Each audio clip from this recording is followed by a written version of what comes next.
I do that, just I want to let you know that if in the middle of my presentation you get hungry, feel free to walk up and get some food or get some coffee. Also, I am a little bit limited by my clicker, the distance. Unfortunately, my computer's way over there, so I may be moving around a bit as I do this to make sure that I can actually reach the clicker. It looks like we're having technical issues already. Okay, so first, here we go. I'd like to talk a little bit about the blockchain. All right, that was the response I was hoping for. I'm not really going to talk about blockchain, but I figured with this audience, I'm definitely going to get your attention if I put this up here. I'm actually here to talk about the Makerspace, which is a wonderful space that we have in the school. And I'd like to ask a quick show of hands, how many of you have taken a moment to actually walk and take a look at Makerspace? Great, wonderful. Well, we'll have the Makerspace open today from about 9:15 to 11:30, and Mrs. Ryan will be there to answer any questions that you have about it. So I would encourage you to go down there and take a look at the Makerspace. Before I get into my presentation, I want to take a moment to thank those families that generously contributed to the construction of the Makerspace. It truly is a unique space when you look at it, and if you compare it to the Makerspace that you see at other schools, you'll realize that what we have here really is a treasure. And I think it's a game changer for our kids. All right, so the theme of my presentation today is 3 reasons you should want your child to spend more time in the Makerspace. If this sounds familiar, it's because maybe you read a blog post I put out in June with the same name. So this presentation today will be based on that blog post. Before I get started talking about the Makerspace, though, I want to take a short detour. The detour is to talk about my childhood. The picture up there is me on the right and my brother Mark on the left. Unfortunately, this is an old photo. It's very hard to see, but we're standing in front of my parents' garage, and the garage is very dimly lit. And inside of that garage is what I would call the Makerspace that I had access to as a child. This is what it looks like today. It definitely didn't look like this when I was a child. Unfortunately, my dad has grown a bit old in his 80s and doesn't really have the energy to keep it organized and clean, so it's gotten a bit cluttered. But if you look through the photo, you can see evidence of the making. You'll see the masks hanging from the ceiling, you'll see cardboard, and you'll see tools on the wall. And when I was a kid, I spent so much time in this space building things. Here's a close-up photo. You can see the workbench there and the table saw. I'm curious to know how many folks in this room had access to a space like this growing up? Right? All right. So when I was in this space as a kid, sometimes I would just get lost in building things. I would take apart my mom's vacuum. I can't tell you how many times my mom's vacuum broke, and I volunteered to fix it, and I would take it apart. And after I took it apart, it worked for a very short time. Then it stopped working again. So I would take it apart again and put it back together. And my mom was always happy to see me doing that. I would also make slingshots. How many of you made slingshots as a kid, whittling them?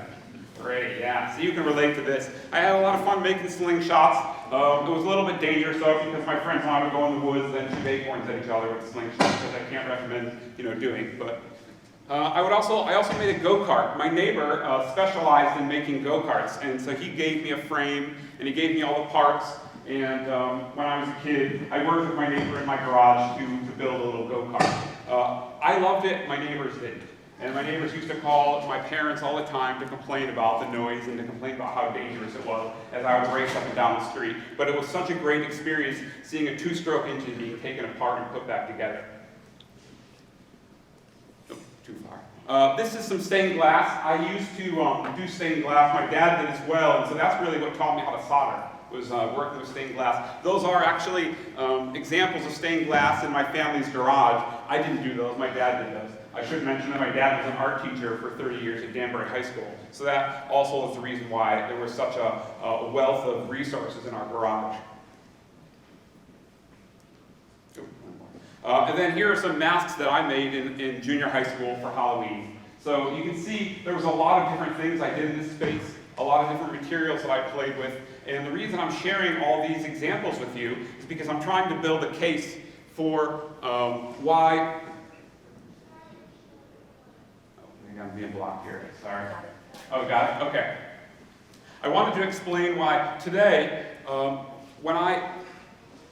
the capacity that I have for creativity and problem solving, I tie directly back to that experience as a child in the garage, taking things apart and putting them back together and making things. And the case I'm trying to build today is for why the Makerspace can do that for your child as well. So I think it's important to state at this point that I don't think of creativity as being limited to what happens in an art classroom. And my hope is, by the end of this presentation, you don't either. Creativity is what allows us to solve problems. And the world loves creative solutions that solve problems. So here's a great example. What problem did this device solve? Can anyone tell me? Does anyone know what this is? This solved the problem of keeping food so it didn't go bad. It was the mechanical ice machine built in 1841. This one right here, I got to admit, I can't actually read that, but it represents the idea that I want to talk about. What problem did this solve? Does anyone know what that stands for? I'll give you a little hint. You see this? What does that stand for?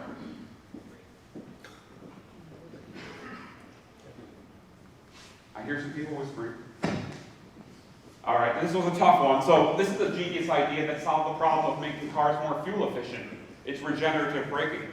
It's the formula or the equation for regenerative braking, which is an idea that actually has been around since the 1800s. It was first introduced on the railroads, but a genius idea that solved a problem.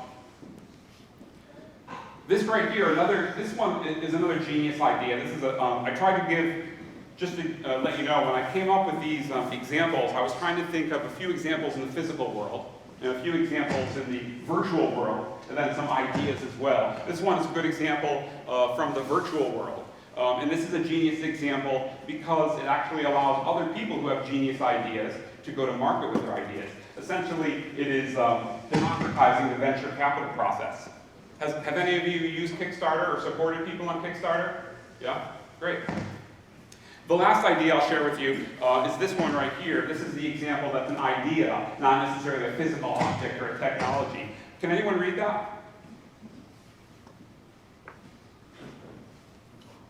So I'm sure you're familiar with the word once I go to the next slide here. So this is a Japanese word that says Kaizen. And Kaizen literally translates to change for the better, but most of us know it as the continual improvement process. And what's fascinating about this idea is that it really helped Japan post-World War II grow to be the economy that they are today. But interestingly enough, and then it came back to America in the 80s, but it actually was brought to Japan by an American. So, after having shared some of those examples of genius solutions, genius creative solutions, I have to ask this group, do you value problem solving? I see some heads nodding. Yeah? Okay. Do you value creativity? Can I see some more heads nodding? No? Okay. All right, so if you do value those, then the question to ask is, how can we nurture our children's creativity and problem-solving skills? And the answer is actually quite simple. The answer, tying back to the idea of a makerspace, is unconstrained, authentic, experiential learning.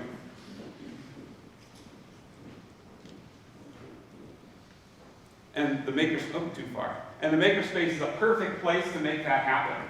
It's a perfect place to build contraptions, to tinker with electronics, to take apart everyday objects. So back to the theme of this presentation, 3 reasons why you should want your child to spend more time in a makerspace. Number 1, inquiry-based learning meets hands-on experience. My hope is that most of you here chose Whitby because you value what inquiry-based learning does for your child. And if you do value inquiry-based learning, then you know that the Makerspace is a great fit for that. It's a space that empowers students to take their inquiry from research to reality. And there are opportunities galore for real-world problem solving. Here's a video I want to share with you. I have a few videos moving forward at this point. Here's a video from a Makerspace elective that I did last year. David, we wanted to use the electric pencil sharpener, and it was broken because someone had jammed an eraser into it. So David went about trying to solve this problem. Jeff, can you play the video for us? Over here, David, tell me about your progress. What are you doing? Well, this is an old sharpener that we had to take apart to get out this really long eraser. So you were successful in getting the eraser out. So Yes. what's the challenge now? I cut the video there because I wanted to ask this group, what's the challenge for David now? Putting it back together is exactly what David said, but I said, no, David, the challenge is putting it back together and it still works. All right, we're on to the next one. This is another challenge right here. This is Cameron. In this trimester, I am doing a class called Fun with Hydraulics and Pneumatics.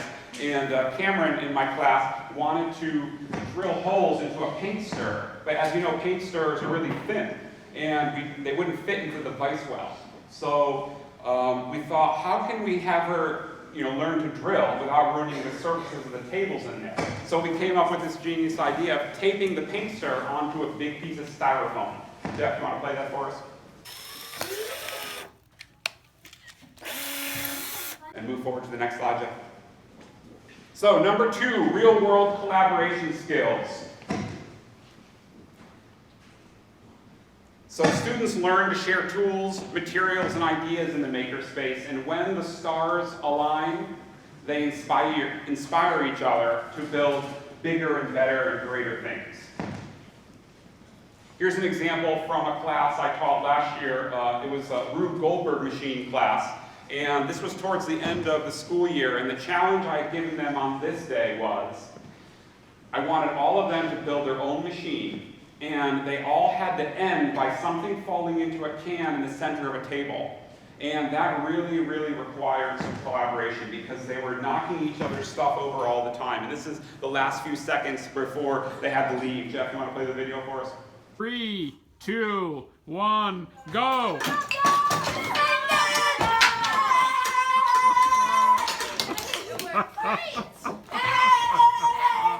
I have lots of videos like this, and I just wanted to, unfortunately because of time constraints, I can't show you them all, but I thought that was a really fun video to watch. So number 3, your child in the driver's seat. Your child in the driver's seat exploring their curiosities. Here's a video of Mrs. McQueen's class, and they're taking apart an electric guitar to understand how it works. Jeff, you want to play the video? Just keep going. It's interesting to note, this many kids around one object, this interested, that's phenomenal. That's real curiosity right there. Oops, too far. I don't know if I did that or you did that, Jeff. Can we go back one? Or is that the next? There we go. Yep, that's it. So here's a video right here. The second point I want to make about this one, your child in the driver's seat, prototyping their ideas. This is a video of Ethan in my Makerspace class last year. Ethan came up with the idea of minting coins for the upper school. And this is a brief video that shows him just picking up those coins. Oh no, don't pump again, don't pump. All right, next video, Jim. This is the third thing I wanted to say about your child in the driver's seat, learning new skills. So this is a video clip of Juliana, who was teaching herself to solder using a small circuit board.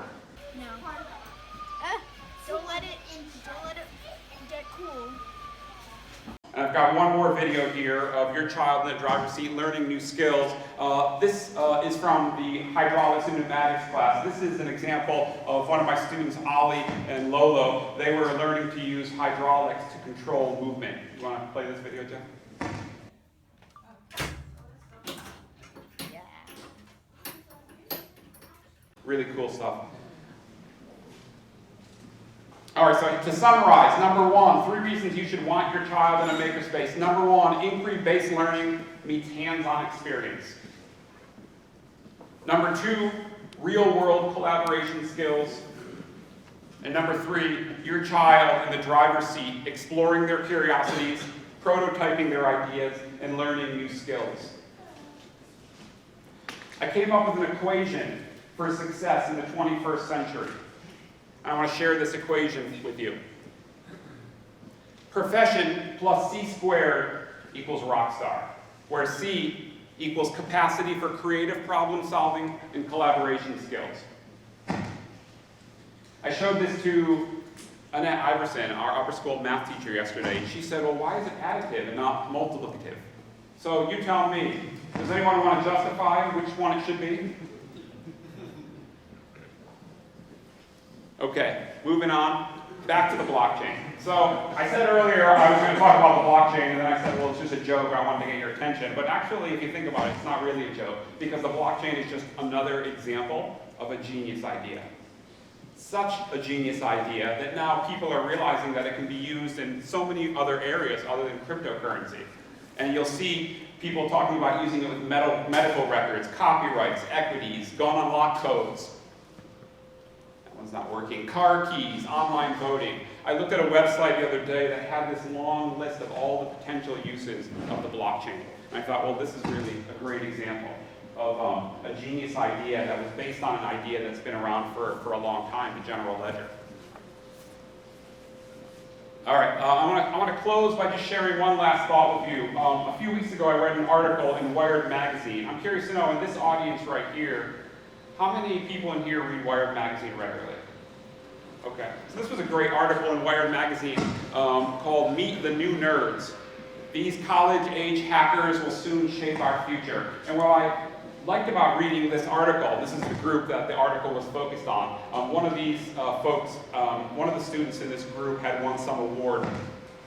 What I liked about this particular article, though, was a quote in it. This quote is, hacking, as they'll tell you, means quick and dirty programming and problem solving, taking things apart and putting them back together. And after I read this, I thought, well, really, this is the spirit of what the Makerspace is all about. And that's how I'll end it. So, thank you very much, everyone.